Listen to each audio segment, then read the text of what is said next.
So the weather is warming up and maybe you're getting ready to go bicycling, hiking, camping, and one of these multi-tools might be just what you need for your next adventure.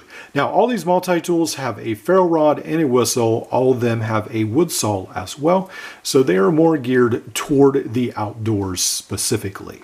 Now, the first multi-tool we will look at is the Byberry 22-in-1.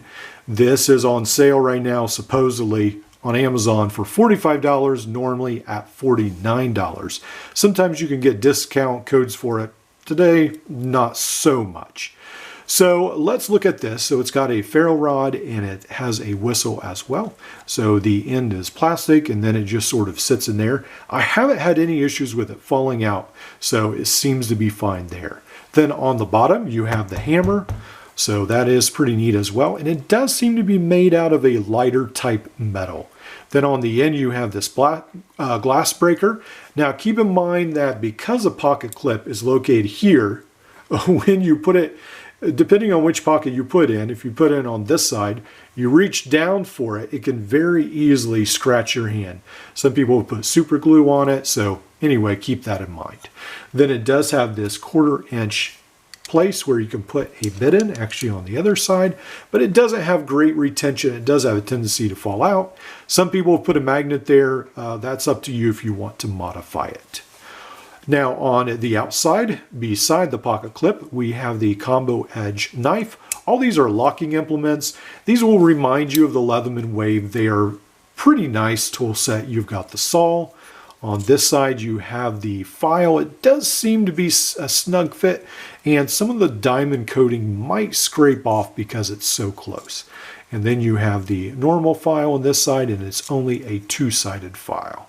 Then on this side, you have a great pair of scissors, and you have to really push them in place to make them snap in place.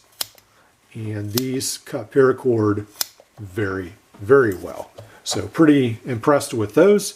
Very nice set of outside scissors, almost in the size of a Leatherman Wave, but this makes it a little bit longer. Now on the inside, you lose the bit driver. So this normally on, for instance, the Ozark Trail Multi-Force, you'd have a bit driver there. On this one, you have the hammer implement, so no bit driver. On this side, you have several tools that will remind you an awful lot of Leatherman. You have a combo can opener, wire stripper. You have the awl on this side. You have a micro driver, and then you have a normal flat driver as well.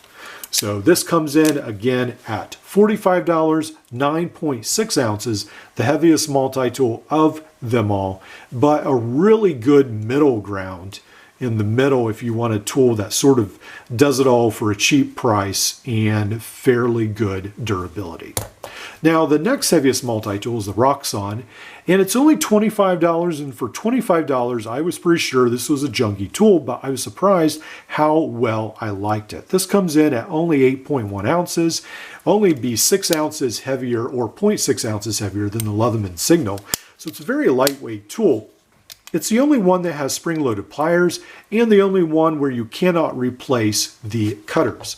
On this one has a very nice plier head and also place to replace the cutters. You may have an issue finding replaceable cutters, but if you can, or if you have an extra one laying around, you could replace those. Now on the Roxon Spark, this does not have replaceable cutters, spring-loaded pliers, and then it has no inside tool, so all the rest of your tool set is outside. Now, I really like these handles. There's something to be said about actually handling a tool from just looking at this. I was never impressed with it. Actually, after carrying this for hours one day on a day outing, we went to Lake Erie, I guess it was, and I was really impressed with how comfortable this was to carry. After driving for hours and hours, getting out, climbing on stones and rocks by the lake with the kids, it was just a very, very nice multi-tool. Even though these look sort of cheap and feel a little bit cheap, plastic handles, it just worked. And sometimes that's about the only way you can describe it. So it has a very nice knife, and then it goes and it locks like so. On the other side, you do have a saw. This will be the shortest of all of them. but again, it will be half the price of this one approximately, so keep that in mind.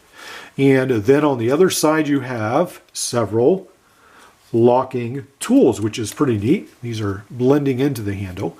You have a combo tool, which is a can opener and a bottle cap lifter. You have a Phillips screwdriver. Maybe that could be classified as a flat driver, and you have the awl as well. How these work is they lock into place, then you have this button here and it unlocks them. So it's a pretty comprehensive, nice little tool. On this handle, where it holds the saw blade, you have the ferrule rod and the whistle, and it snaps pretty securely into place. I have not had an issue with it falling out. None of these, actually. So that is a pretty nice option. Again, $25, and it comes in at 8.1 ounces. Now, on the top of the list is the Leatherman Signal, and this has a ton of options, so we'll try to rush through them. I do have a full video just on the Leatherman Signal, so this will be a quick overview. We've got a pocket clip, we've got a place to put this on a belt, we have got the 1/4 inch bit driver. Let's see here, there we go. And sometimes you'll notice people will actually put a magnet on this side to hold in the bit, because it does have a tendency to fall out.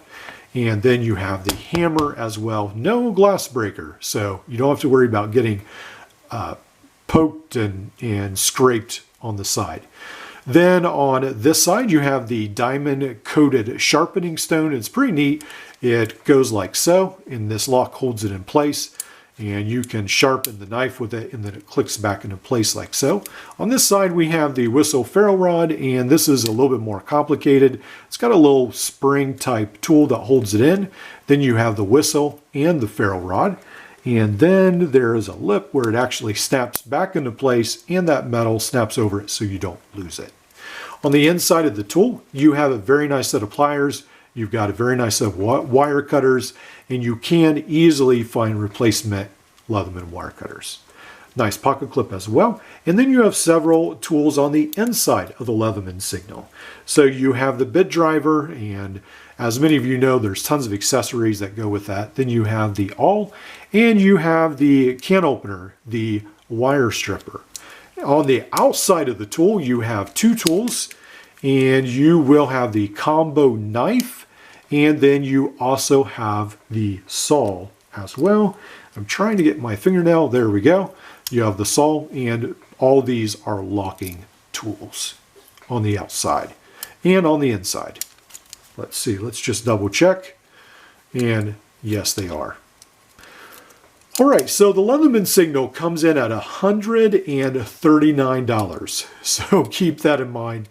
That's a little pricey. You could essentially buy two of these and one of these, and still this would be more expensive. So for some people that will be just out of the question. I understand you do get Leatherman quality, you get their warranty. This will be the best out of all of these. This comes in at 7.5 ounces, but it does have that $140 price tag. So keep that in mind. It does have a lot of really neat options. I love how Leatherman added the sharpening stone. Now the Byberry has the diamond file, but you can't take that out. And you have this diamond coated sharpening stone, and then you've got all the tools packed in there. Really compact package, and then you can just clip it on a backpack. Now the next tool down in price is probably a really good compromise between the two, the Byberry, but I find myself not liking it as much because it's got this heavy hammer, it's got this glass breaker here, and I like the tools except the tool that makes it good for the outdoors. So that's sort of an issue. I think I would prefer to carry an extra ferrule rod and a whistle and just have the normal multi-force with me, and I might prefer that option actually. Now the last tool I think is a great option if you're just biking. I think this is a great tool for maybe throwing in a pack on your bike. Even if it drops, you're not out that much money, but it actually does have a pretty nice tool set. So for $25, it's hard to beat the value here. Hope you've enjoyed this video. I've got a lot more coming up, and we'll see you in the next one.